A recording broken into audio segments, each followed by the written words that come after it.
Не разбрам какво направихте. Здравейте! Трети епизод на Good to Know.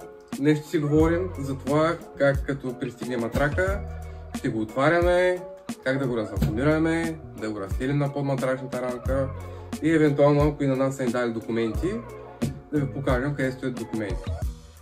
Първо ще ви трябва ножичка. Матраците са много внимателни.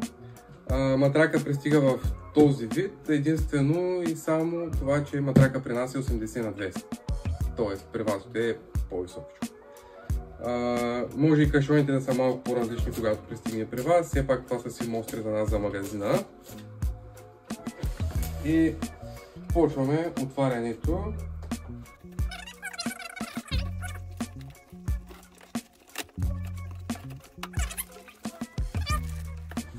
Да, ето тук.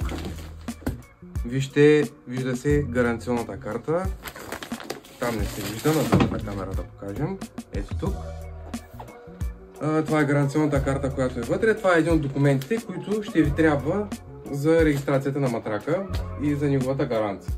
Отделно в експедиционната бележка, където са и конските товарителници или някъде отстрани един голям баркод и такъв.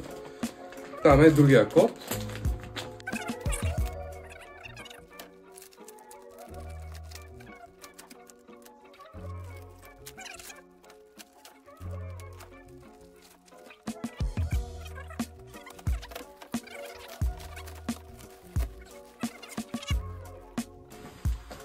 И ето тук вече ще използваме ножичката много внимателно. Ела само по-наблизо.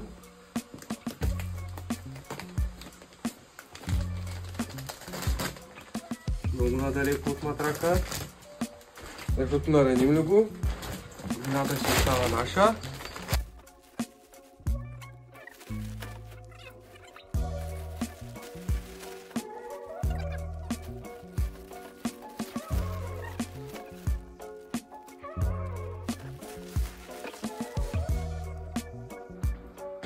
И ето така ще изглежда матрака след една дълга борба. Нека вземем тази камерка, да може да покажем и тук отдалеко. Ето така ще изглежда матрака, когато го разпънете и 24 часа това нещо не се пипа, не се натиска, не се сяда, не се ляга. И благодарим ви и до следващия епизод.